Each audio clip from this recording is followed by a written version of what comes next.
This is Pet Life Radio. Let's talk pets.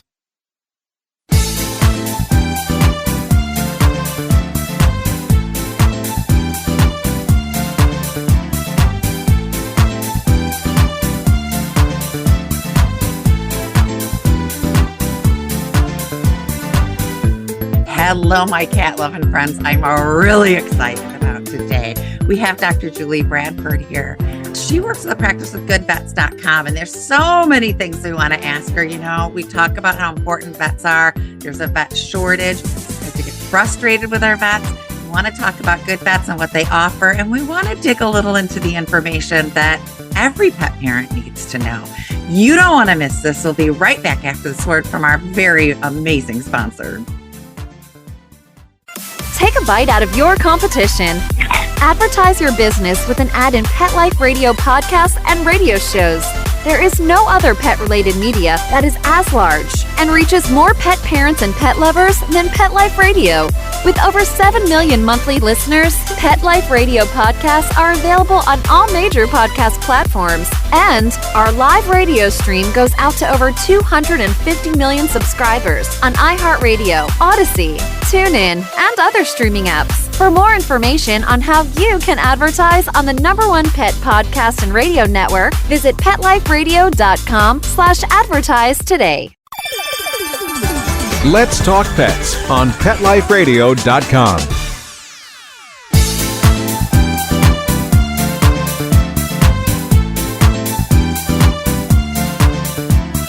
Welcome back to 19 Cats and Counting. I'm your co-host, Linda Hall. And before me is my beautiful blonde BFF, Rita Reimers. I always say she's buttering me up for something. I'll find out later what she wants. I'm just putting the compliments in a bank for when I need to cash them. That makes sense. That makes sense. Well, I don't want to talk to you. I figured, yeah. I want to talk to Dr. We got 2 blondes and a brunette, so let's bring our other blonde. You're outnumbered, Linda. Hello. Welcome, Hi, Dr. Julie. Thank you so much for Hi. joining us. Yeah, it's great to be here. Thanks for having me. Appreciate it. So Goodvets works a little differently. Let's first start with Goodvets. They work a little differently than my average vet in town. Can you explain to me how that works and why that business model? Yeah, so the traditional model for veterinarians was, you would work for an older vet for a few years, and then when they were ready to retire, you would buy their practice. And so we had smaller practices with 1 to 2 vets, started getting a little bit bigger, but still owned by a local veterinarian. And in the past, 10 years, that has somewhat shifted. And you'll see all of these corporations coming in and buying up these practices and being run by some, suits. Some head somewhere that is not in touch with what's going on in our lives, right? Yeah. And so this consolidation that you see is pretty common, but it's still, they're run by, people in a different town, not the local veterinarian. So Goodvets has a different model where it's a corporation, but it's also run at a local level by their veterinary partners. So people like me joined Goodvets, and we actually buy in. So we have an ownership stake, and then we become the medical directors for that city. That's so amazing. It's a nice model where we get the support of a corporate group because we can offer better benefits for our employees. They do our payroll and all of that. They help recruit. They do the marketing.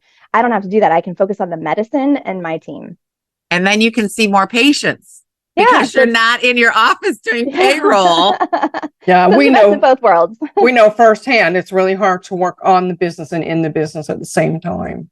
Yeah, it is. So that puts you where you want it, right? You didn't go into accounting when you graduated high school. You went into veterinary medicine. That's right. And with every job, I'm sure there's a lot of paperwork and junk that's like, this has nothing to do with why I'm doing this, but you found a way to relieve some of that. So that's amazing. Yeah.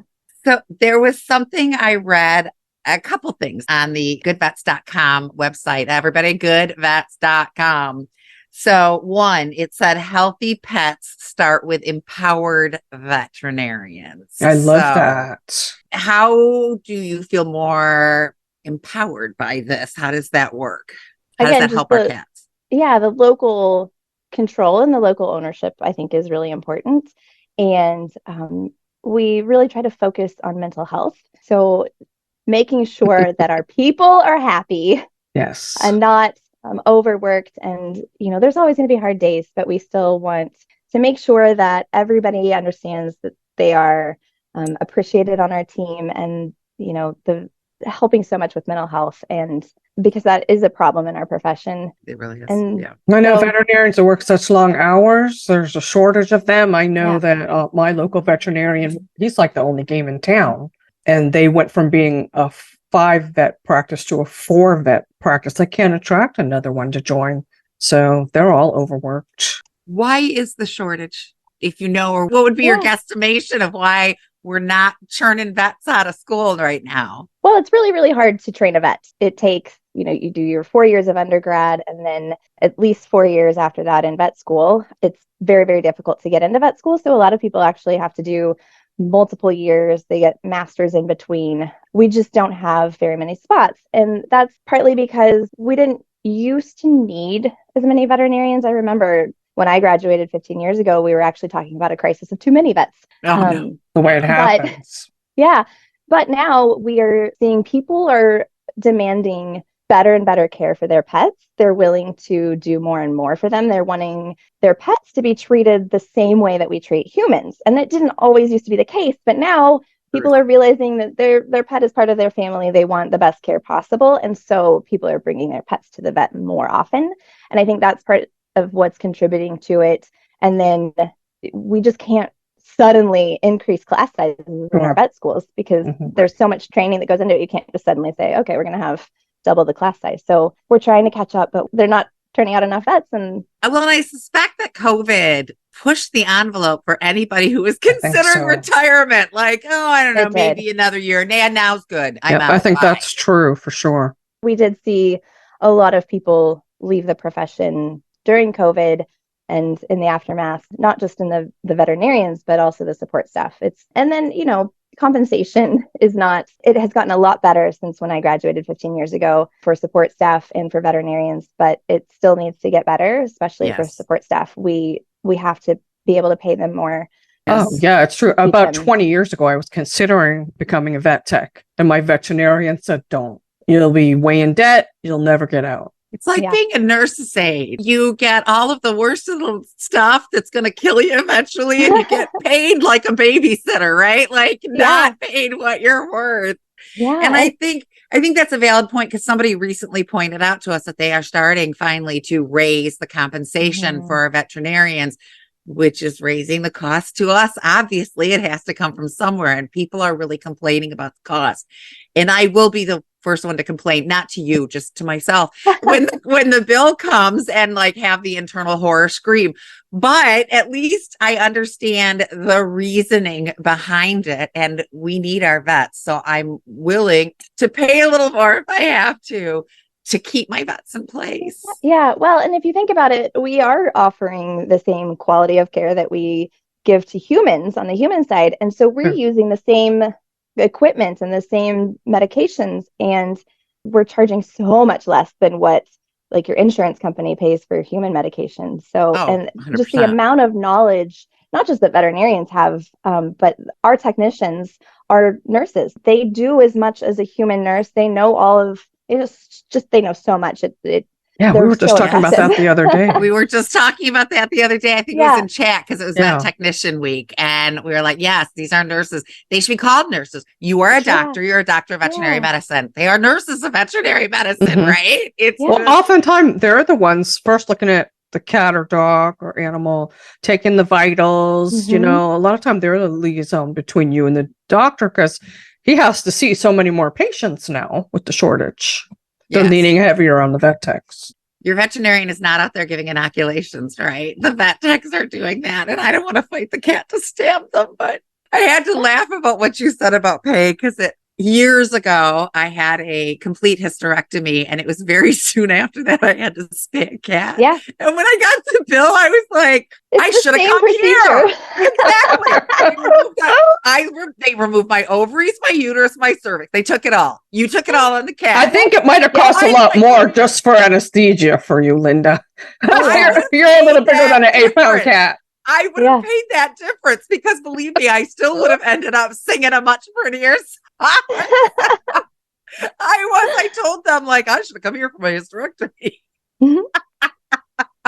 Just take it all. So, you know what I'm noticing though is that I'm having harder time getting my pets in just for routine stuff, like even spay neuter.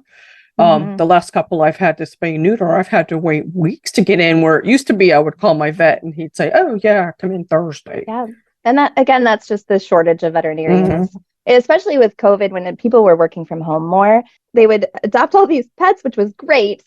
The shelters were cleared out, but then they would sit at home with their pets, and then as soon as one sneezed, they would bring him in. About that.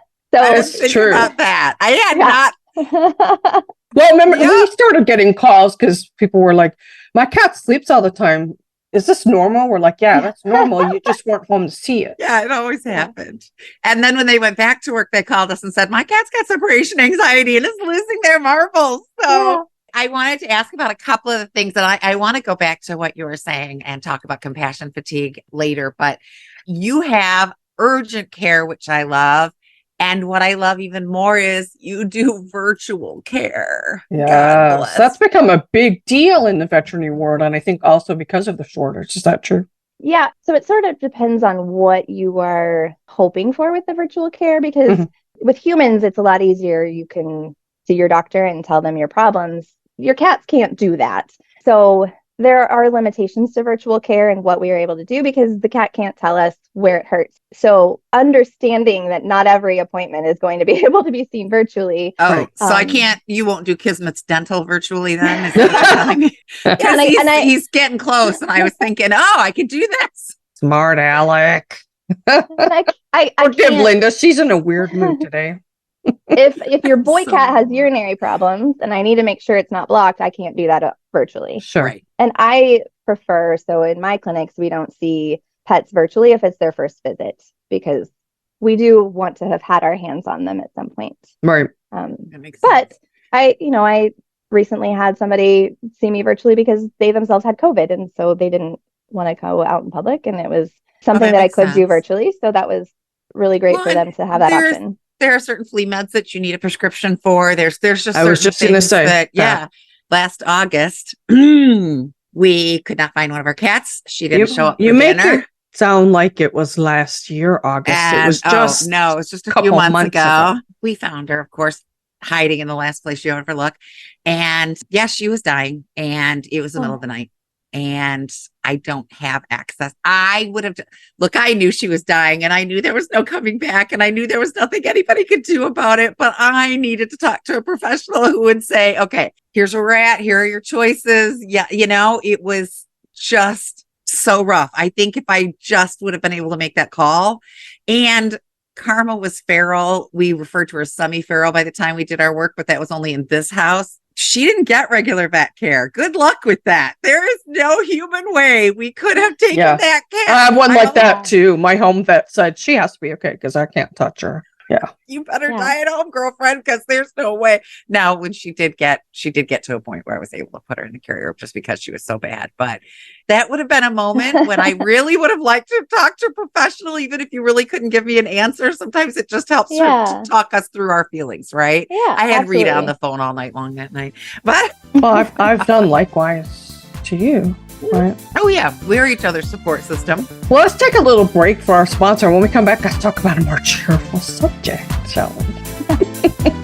We'll be right back.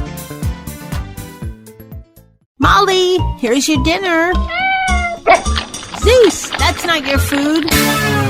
Don't let that happen to your precious cat. Elevate your cat's eating experience with the Cat Tree Tray. The Cat Tree Tray keeps your cat's food off the floor and conveniently located on the cat tree. It's the perfect way to eat. It's a beautiful wrought iron tray that easily attaches to your cat tree and keeps dogs and other critters out of your cat's dish. A must for multi-pet households. There's a 6-inch tray for large bowls and a 4-inch tray for smaller bowls. Purchase your Cat Tree Tray today. Go right now to cattreetray.com. That's cattreetray.com. cattreetray.com. Let's talk pets. Let's talk pets On Pet Life Radio. Pet Life Radio. PetLifeRadio.com.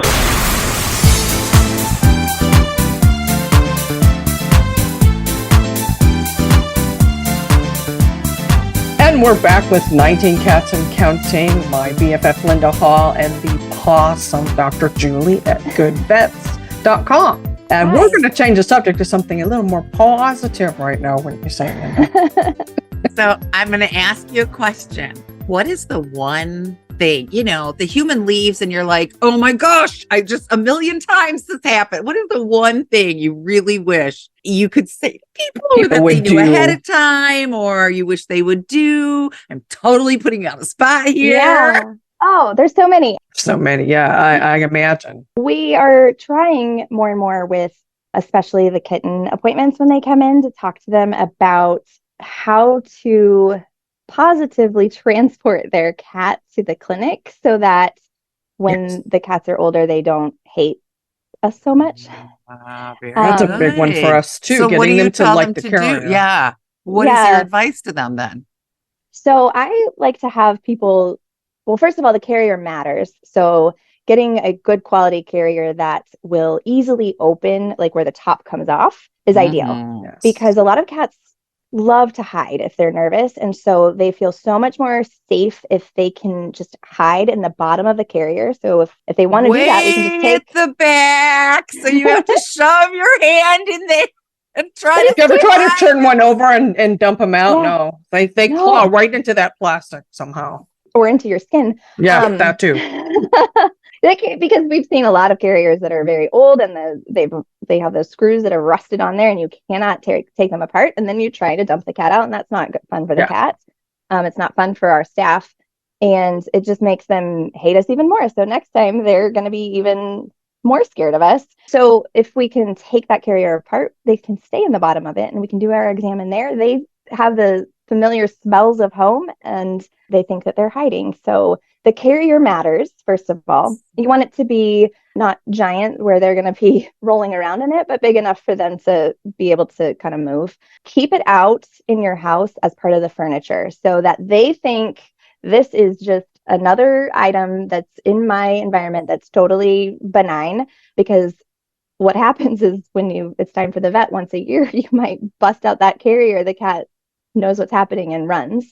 And it smells funny too, because it's been probably in the attic. But in the garage, Before taking the course, we used to keep our carriers in the basement. So I bring up this weird thing that smells like the basement, and I'm like, get in, right? Like, up yours. I'm not doing it. So yeah.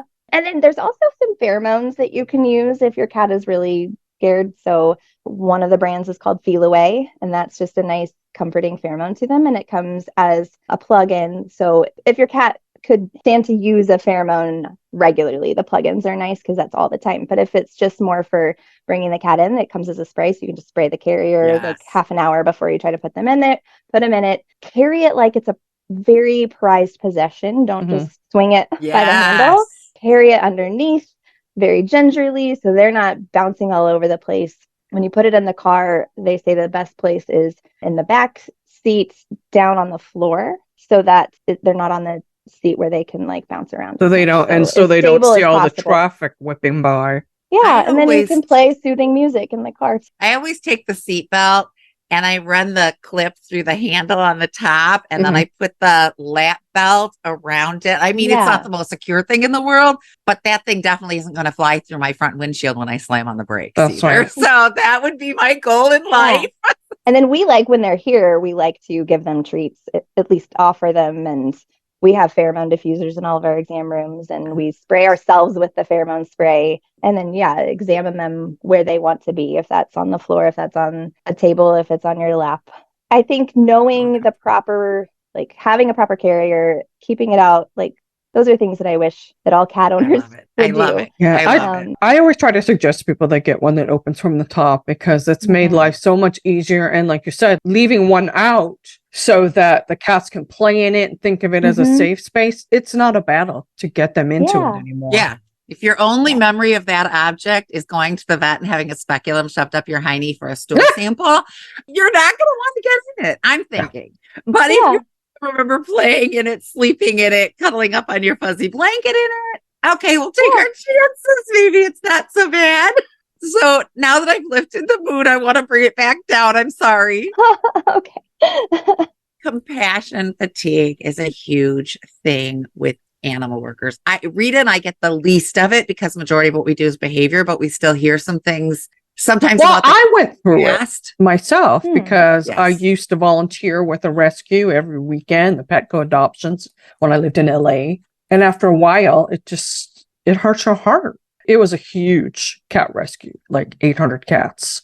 So sometimes I would not see the same cats in a row. It was all who she could catch to bring to the adoption events. And yeah, it was getting pretty exhausting and heartbreaking. Yeah, I have so much respect for anybody that works in a shelter rescue sort of situation because I don't think I could do it. It seems really like I couldn't do it where they euthanize. That's what I was just going to say. My stepdaughter, Lizzie, loved our cats, all animals really. And at one point she wanted to be a veterinarian, and the girl's brilliant. She could do anything she wanted. And then she got to like, I don't think I could euthanize. Look, I know it's in their best interest. I know it's the right thing to do. I still don't think I can be the one yielding the needle, right? Like that takes a lot. And yet, thank you for doing it, because when we're all stuck in this situation and our cat is suffering, we definitely want you to do the deed. It's necessary, yes, for sure. It is That's for the best of them. I'm grateful to my vet for being able to handle euthanasia is clearly very difficult, but I don't know that that's probably not what causes all of this compassion fatigue and burnout, because that is truly a gift that we can offer our patients, an end to their suffering. That it's terrible and it's very hard, but it is a gift that we can offer. People too, though, what they're going through, right? Like, I feel sorry for every vet who's been in the room when I've lost an animal, because I become a weeping idiot. And I'm like, I'm sorry. We are too. Sometimes more than once my vet keeping it in than more than once my vets have cried with me. So I know it's hard on them too. Yeah. What do you think the contributor is to the compassion fatigue? Is it the abuse they see, or just the hours, or all of it? All of it. So we see difficult cases that we can't save no matter how hard we try. We see cases where we did a lot and we did our best, and then the owners are not very appreciative, especially with comments online. Sometimes that can be really devastating, but we all try our hardest. We all do our best. So for some people it's a small minority of owners that are like this, but for every single one you get, it just kills you. I've witnessed it in my vet's office, and there's no reason for it. I'm always extra nice to all the staff and my veterinarians. I really appreciate them. That. I send them chocolate at the holidays to, Thank you. Yes. We love that. Yes. We love you, and we don't want you to. It's the hard stuff. Like I said, Rita and I have the least of it, but we hear the story, we'll ask, because that's important in behavior. Do you know anything about this cat's background? And then we're like, I'm sorry I asked. Please never tell me anything like that again. Abuse, hoarding situations. We had a couple cats, and we had 2 cats in the same month that were rescued from hurricanes, and separated from their family and moved to another state. And there's a lot of stuff. Owners that have died, and the animals get kicked out or put into shelters. Yeah, that's the stuff that gets me. And I'm sure you see it. You see it too, Dr. Jordan. Yeah. It's also really hard when people just genuinely can't afford treatment. And it's really hard. We, as veterinarians, are notorious for giving away our services, and we want to do everything we can to help these pets. It's just reality. Like we have to charge because we have to pay our staff. We have to keep the lights on in our building. It's exactly. But my vet's generous when he can be, because he knows I have 17 and what I do for a living. So sometimes I don't end up paying for some pills or some drugs or something. But I understand they've got to make a living, because I want them to still be there. Yeah. Well, and they're your limitations too. So we are good friends with Peter Cohen, who's in the FIP Warriors. He's got by Cat. So we've recently been educated to the fact that there is a cure for FIP, but you can't prescribe it, can you, doctor? Are you guys even allowed to steer people towards FIP Warriors or anything? I'm not sure about the legalities of that. Okay, we were going to ask, because we were talking about that. That's what our chat was about last night. And we're like, of all the frustrating things, like, can you imagine as a human being going to your doctor and the doctor says, I got your results back. We're going to have to turn you over to hospice or terminal. And you're like, oh my gosh, there's nothing that can help me. Oh no, there is. I just can't give it to you. So go. And so we said, I wonder if they can even say, but you could probably not. I would think, because it's not legal to administer this drug. But that has got to be one of the most frustrating things in the world as a doctor, to know that you could cure a patient but you're legally not allowed to, right? She probably can't say anything, Linda, at this point. So on that happy note, are there any last things you'd like to say to our listeners, Dr. Julie, especially when it comes to getting your pets in for that necessary checkup? Just don't delay. As difficult as it might be to bring a cat to the vet, delaying it only makes it worse. So at least call the office and just talk about what's going on and see what they say. Right. And I would encourage everybody to go to goodvets.com. Y'all are all over the place. Yeah, you have one in Charlotte, which isn't far from me. And we know that these vets are vested, right? This is your business. So you're taking an ownership over that, which only benefits us and our pets. Oh, yeah. I definitely think it makes a difference in how the veterinarians get to operate if they don't have to be mired down in all the paperwork. And micromanaged, and yes, all of the above. Yes. Well, thank you for coming. We so appreciate it, Dr. Julie. Thank you. Go and check out goodvets.com. Look for one near you. And thank you, Linda, as always, for being my BFF, my ride or die, my partner in crime. Did I stuck with me? You weren't supposed to talk about that. I told you. I know. And then, of course, Mark Winter for giving us the spot on Pet Life Radio. We are eternally grateful. And don't forget, every day is Catter Day. We'll see you next time. Let's Talk Pets, every week on demand, only on PetLifeRadio.com.